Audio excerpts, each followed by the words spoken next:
Special to the Daily Signal, a question that dogs Virginians and has since, well, gosh, 2012, when dear Mr. Smith lost his temper, understandably, at a Loudoun County School Board meeting, and the world was brought to the attention of the way Virginia governs its schools. And funny, we have not gotten any better.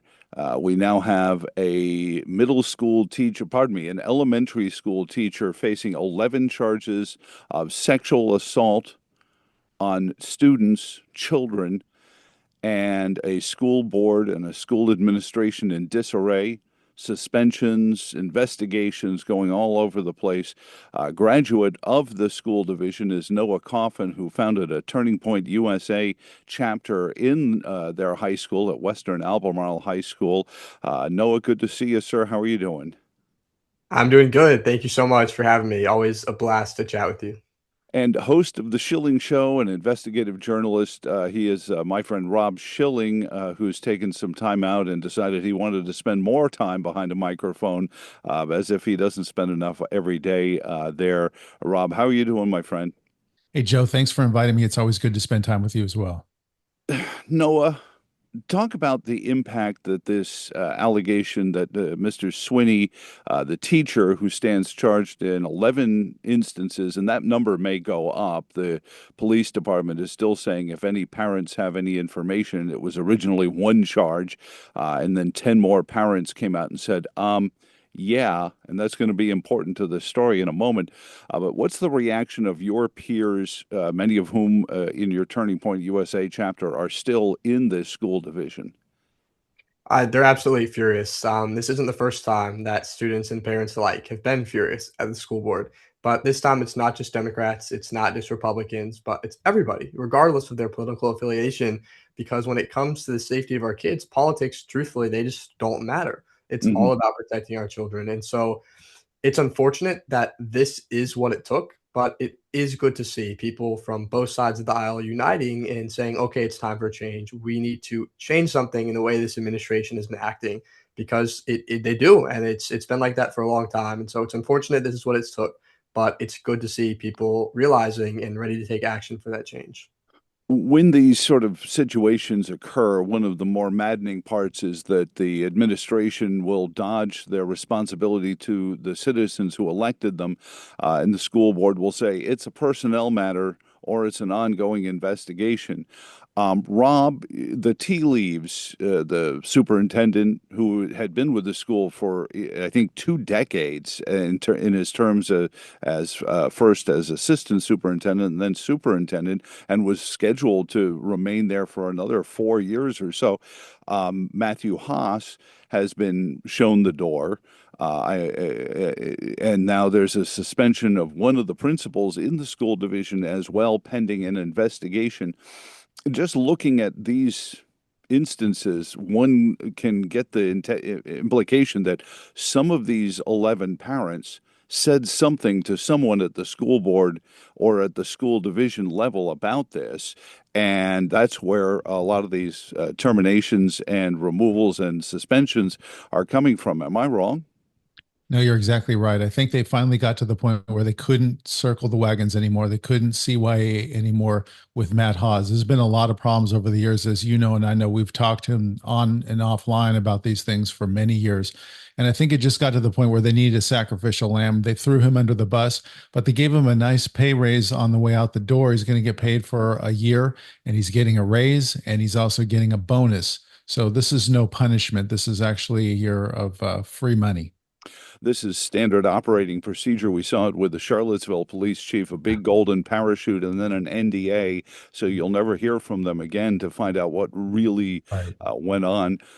Noah, you're a savvy young fella. Do you believe that any of these allegations ever made it to Matthew Haas's desk, or were they quashed at the individual schools? And I mean, we're talking about elementary schools. Were they stopped before they ever got to Matthew Haas's desk?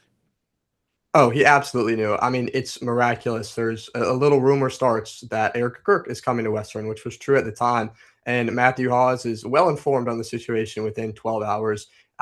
There's no reason to believe that over the span of 6 months, he was not informed on Michael Sweeney and the happenings at Hollymead Elementary School. That is absolutely ridiculous. Anyone who claims that is just lying straight out of their mouth. Now, we should, of course, make sure everyone knows these are allegations. Everyone's got the right to be innocent until proven guilty. But so far, very little is known about Mr. Sweeney's defense in this matter. Although, as I said, we now have 11 instances, 11 charges have been filed in this case. Rob, do you expect in your history, and you've dealt with these folks for a very long time, do you expect anything more than perhaps a conviction of Mr. Sweeney and then a press statement saying how aggrieved the school board is and how glad they are to put it behind them and they look forward to the future of the blah, blah, blah, blah, blah? Is that pretty much how this is going to play out, sadly? I don't think it's going to play out like that. I have been contacted, Joe, behind the scenes from people I don't know, but who are aware of what I do and my reputation in covering this issue.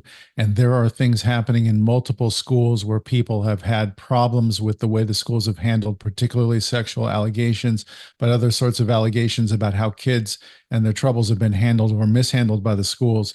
Everybody's up in arms. I think there are attorneys that are being involved in this, and I also believe there are ongoing investigations happening.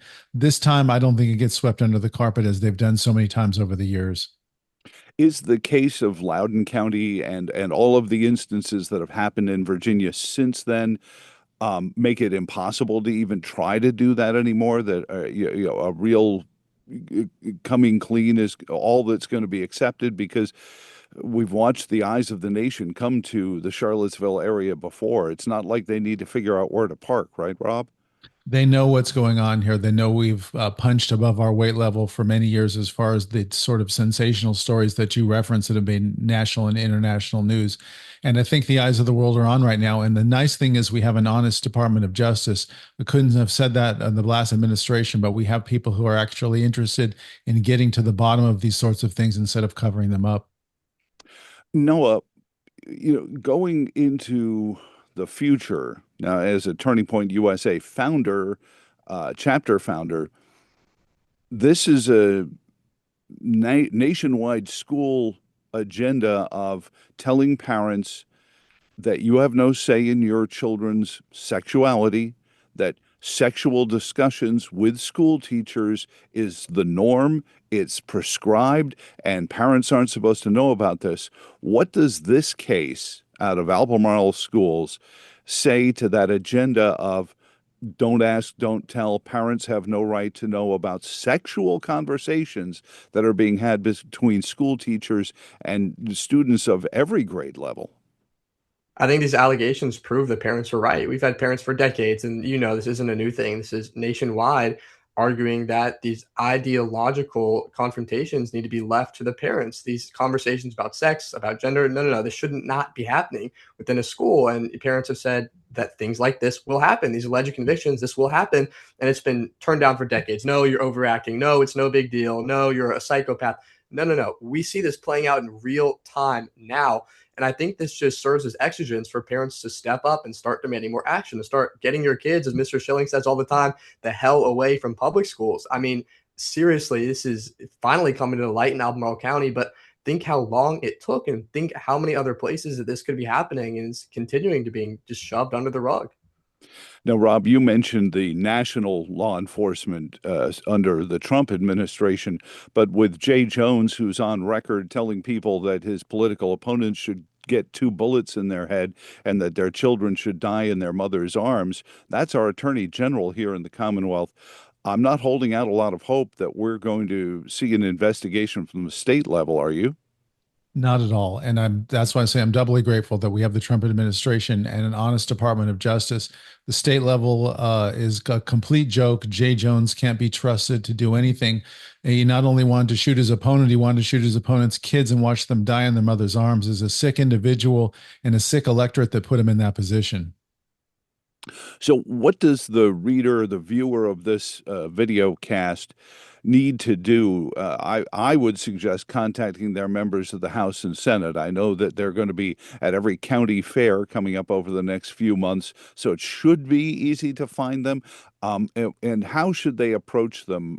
Because I'm a prescribing of the you get more flies with honey. But I know people are angry, and I don't want them to hide the fact that they're angry about it either. What's your suggestion, Rob, then Noah, about what the next 2 or 3 months of these politicians going to every county fair, what should they be facing in their communities?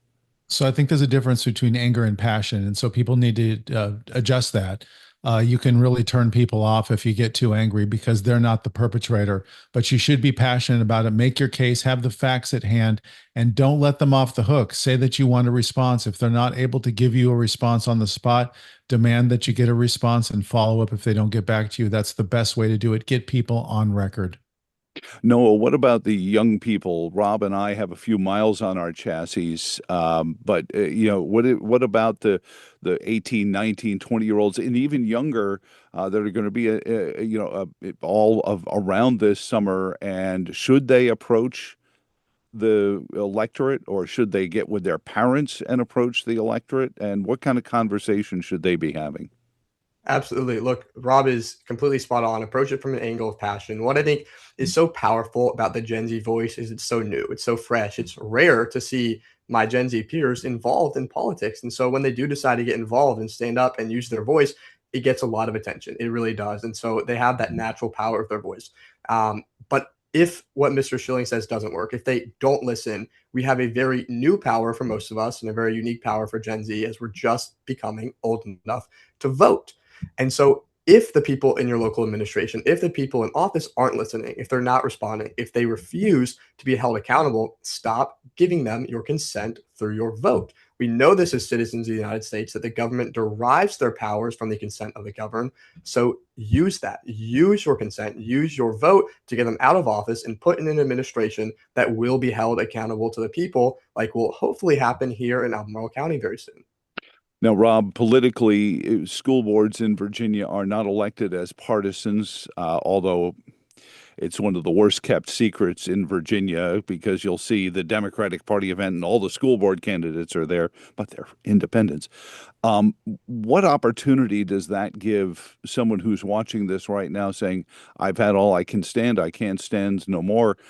You've run for office successfully. You were a Charlottesville city councilor. What advice would you give somebody who, even beyond just facing up to your delegates, what about your local school boards, wherever it may be? Because statistically, I can't think this Sweetie guy is the only one Right. that's out there. Yeah, so this is really important for people to know because I consult a lot behind the scenes with people who are considering running for office. And oftentimes, Joe, they're very concerned. What can I do with as one voice? I'm just going to be one person up there, so why bother? If it is indeed the case that you're one voice, you'll be the one honest person in the room. You'll know what's going on behind the scenes, which people are not privy to, and you can call out your peers. You can bring things up on the dais publicly. You can speak out to the media. So I'm a huge advocate. I served on a 4-to-1 disadvantage with all Democrats who wanted me out from the day I showed up as a Republican, but I was able to get a lot of things done over those 4 years. So I always encourage people, give it a shot. You never know what may happen. If you work hard, you may get elected and you may make a huge difference. And by the way, we have one notable exception on the Albemarle County School Yeah. Board right now who's an honest person who is keeping them straight behind the scenes. Well, I was going to mention Jim Dellenbeck Yes. as that example because it looked like Albemarle County was going to become further left wing than the city of Charlottesville as it was tracking, and the efforts of Noah, yourself, our friends at City Elders have all worked so hard to knock on enough doors. It can happen, no matter how daunting the odds can look. And I'm not pitching a political agenda. I'm saying be involved. It's not as daunting as, unfortunately, the previous attorney general wanted to make it look when he started FBI investigations into parents speaking up at school board meetings. We need to be brave. This is the 250th anniversary of the United States of America, and these men in Philadelphia said, "We pledge our lives, our fortunes, and our sacred honor." And most of them wound up bankrupt, but they birthed a nation based in liberty and the ability for everyone to follow their dreams like Noah is, and you and I have, Rob. Last thought on that, Rob and Noah. Let's start with Noah. Age before beauty, Rob. Sorry. Okay. And message to the person consuming this podcast right now about what they should do if they don't even know. They're mad. My mother used to get this. She would get her fists clenched up. She'd read something in the paper, and it was clear that she just didn't even know where to express that anger. What should people be doing? Well, there's two things to do, and we touched on this earlier. Number one, if you're of age, go run for office in your local community, whether that's school board, whether that's city council, or whether that's another role in the administration. It's such a great way to make a true powerful impact. I mean, in some ways, even more than you could make on a federal level, because you're going to see it immediately, immediate impact in your community. And if you're not old enough to run, if you don't want to run, okay, that's fine. At least go get out and vote. A lot of the times, and we've talked about this in these local elections, it's 300 votes, maybe a couple thousand votes that decide how an administration is going to be run, how your town is going to be run. And unfortunately, we see not just here, but nationwide, Democrats often having a little bit of a stronger turnout than Republicans. And so seriously, get up, take 20 minutes on a random Tuesday to get out of your house and go and vote. That's step number one to transforming your community from something terrible like we see here in Albemarle County with just the worst administration you can ask for, bar one member, Tim Dillonback, who's amazing, and flip it. And so go get involved in your local community. That's where all the action is really going to start. Rob, it was struck me that listening to Noah, it's also important to encourage whistleblowing, because I'm sure that this Sweeney fella had coworkers who knew what was going on and kept their mouths shut. We need to remind people that programs like yours, papers like this one, are places where emails can begin a real avalanche of attention, and eventually the right thing will happen. Am I right? Exactly right, Joe. Time and time again over the years, both you and I have been contacted behind the scenes about stories that never would have come to the public light had they not felt that there was a trusted source in the media where they could share honestly with safety for their own identities, because we know there are witch hunts in the local media when somebody blows out like a whistleblower. But people need to be free to speak out and to tell people what's on their mind. And if it needs to be done through a third party, there are people like you and people like me, even people like Noah, who have a voice publicly and can get the word out and make everything change. Guys, thank you so much for joining us for the special podcast here at dailysignal.com and our Virginia pages. God bless you guys. Travel safe and enjoy the rest of the summer. Thank you, Joe. Thank you so much.